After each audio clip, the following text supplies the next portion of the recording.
Steph gave him 37 in 29 minutes. 37 in 29 minutes, knocking down 9 threes. Steph's on pace to make 445 threes, which would shatter the all-time record of 402 set back in 2016 by a guy named Steph Curry. What are the odds? This was Steph's 37th game with 9 threes. No other player has more than 9 such games in their career. It was his 23rd career game, scoring 30 points in fewer than 30 minutes, the most in NBA history. Let's welcome NBA analyst Tim Legler. Legs, what's going on? All right, so the Warriors dismantle the Nets, and they still even haven't gotten Klay Thompson back yet. We know he's been cleared for full contact drills. How close, here's my question, how close to the pre-KD Warrior championship Warriors teams is this team, this Warriors team right now, do you think? Well, I think when it's all said and done, Max, they're going to be right there with them. Certainly, I watched them, and it reminds me of what that was like when Steph Curry was winning MVPs pre-Kevin Durant. But they're not going to be there fully until they get Klay Thompson. But here's one thing I am seeing, very similar. Their defense, the quickness, the versatility, the number of things they can switch, the young, active legs that they have with some of their role players. This team plays with a tremendous amount of energy, and they're number 1 defensive rated team in the NBA. So that reminds me a lot of those teams, because those teams never got enough credit defensively because we were so focused on this shooting display that we had never seen with Steph Curry and Klay Thompson. So when it's all said and done and the smoke clears, I actually think this can be on par with those teams. And clearly right now, they are the favorite. This is the best team in the NBA, and they're going to get better. So the only question that remains is, can any of these other teams that right now are missing pieces, when they get those guys back, can they close the gap? Brooklyn, obviously, one of those teams with Kyrie Irving. Before we get to Kyrie, though, I think back to those Warriors teams pre-KD. And Legs, they shouldn't have won any titles pre-KD. They won the first one only because LeBron was missing Kyrie and Kevin Love like he was by himself. Matthew Dellavedova was the second best player on the team, and they still went 6 games. It was pretty clear to me Cleveland would have won that series. And then the following year, they actually lost to LeBron and the Cavs. So though they had a championship, I never really think of them as the best team in the league back then. If that's where they are, is that enough to win a championship? Because they don't have KD anymore.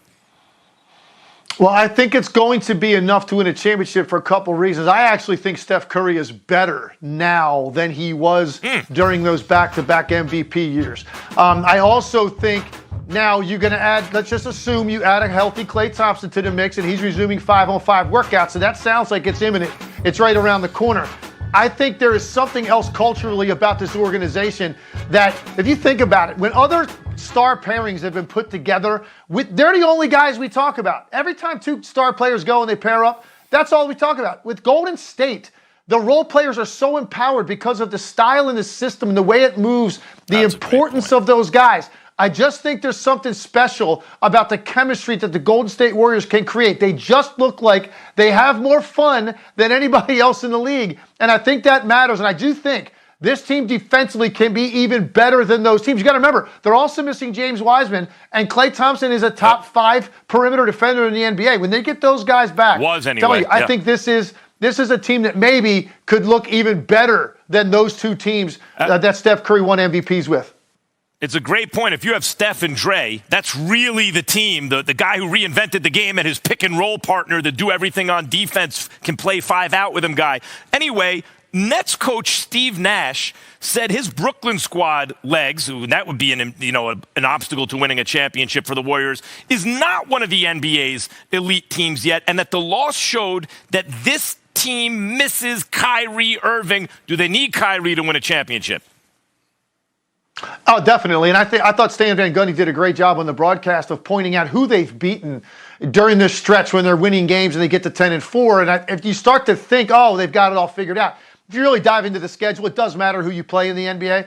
And so now this was a test. This was a barometer game. Where are they right now? James Harden is starting to look more like himself. Kevin Durant obviously is playing in an MVP clip. So let's see where they're at. And you saw cold water get thrown in their face pretty much from the middle of the second quarter on. This was not a competitive game. Golden State's a different level right now on both ends, and that's what Steve Nash is saying. His team saw that up close and personal. Now, James Harden's going to continue to get better. They were also missing Joe Harris.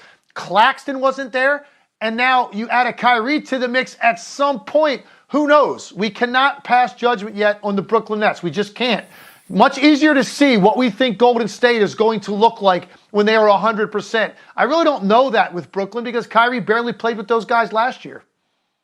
Yeah, if Kyrie's healthy, I like Brooklyn. I don't care. If they're healthy, I like Brooklyn. But Joe Harris wasn't there in the playoffs last year either, and he was on the court, but not there. They got to figure that out. Elsewhere in the NBA, some good news for the Pelicans. Finally, Legs, Zion Williamson has been cleared for one-on-one contact drills. He's missed every game this season, recovering from a foot fracture. The Pelicans said that Williamson will undergo further medical imaging in a week on November 24th. Legs, real quick, because we're tight right now. What's your level of concern for Zion going forward?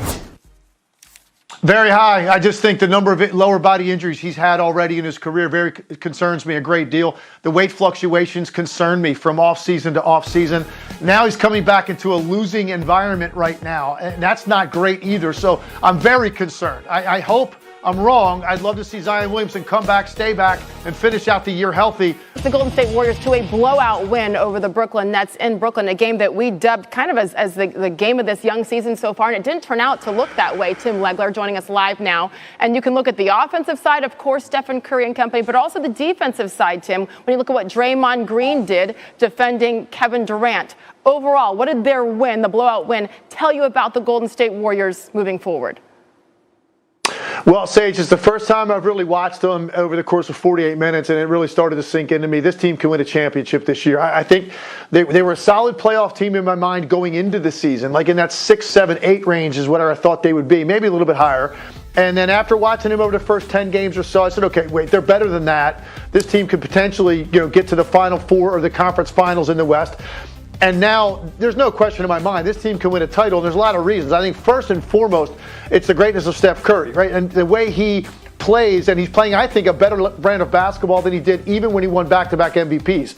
So you take that and what that does for that roster and how much better it makes you as a player when you have a guy that commands that kind of attention, basically from all 5 defenders at all times. For the opponent, you now have opportunities as a player that makes the game so much easier for you. So it starts with him, but I look at their defense. Yeah. They're quick, they're versatile, they're tough. And the other thing I was watching this, and it kept hitting me last night watching this game, Sage, this is a rare situation where you've got this star talent at the top in Steph Curry, and then when Klay Thompson's there as well. And even when Kevin Durant was there, the culture of the organization is everybody feels included in this, right? We talk about their role players a lot with the Golden State Warriors. If you think about some of these other pairings and these superpowers that have tried to pair up and go win, we typically make the entire focus around those couple of guys. That's not the case in Golden State. They have more fun than anybody else. Everybody on that roster feels included. They feel important. That's great coaching. And it's also a nod to the star players because that's what they want this to look like. So it just looks like and has the feel of a team with great chemistry. They don't have any weaknesses. And they've got Steph Curry right now playing a higher level of basketball than anybody in the NBA. As they still await the return of Klay Thompson as well. And Stephen Curry postgame talking specifically about Andrew Wiggins. You mentioned the other guys and how he feels Wig can be the best player on the court at times. So that depth is incredible. On the other side for Brooklyn, Tim, Nets head coach Steve Nash says that his team is not among the elite yet. And they didn't look that way last night. You got to agree. What does Brooklyn need to do to change things up to start playing like an elite team? Well, I think, listen, we need to be fair here because it's easy to try to make conclusions and determinations on teams when they're not complete. And everybody wants to hear that. Bottom line is this. As long as this Kyrie Irving situation is hovering about and they don't have a resolution to it and Kyrie Irving is not back on the court and we don't get an opportunity to see what that's going to look like for an extended period of time because they only had 7 games in the regular season last year where they played together. Until that really happens, how can you really make a final determination on what this team's ceiling is? You might say, hey, they got Kevin Durant, they got Harden, that's enough. Well, not really. You're missing a Kyrie Irving. You're missing Joe Harris last night. You're missing Claxton. You're also having James Harden that is not close to being at the level he was at for all those years in Houston because he's dealing with the hamstring, and he's starting to get there. So all I'm going to tell you about Brooklyn is let's just wait until we see what this is going to be at some point if Kyrie Irving joins this team. Until then, you can't really pass judgment. Let's take out of last night what the Warriors were more so than what the Brooklyn Nets aren't right now. Okay. So basically it's like one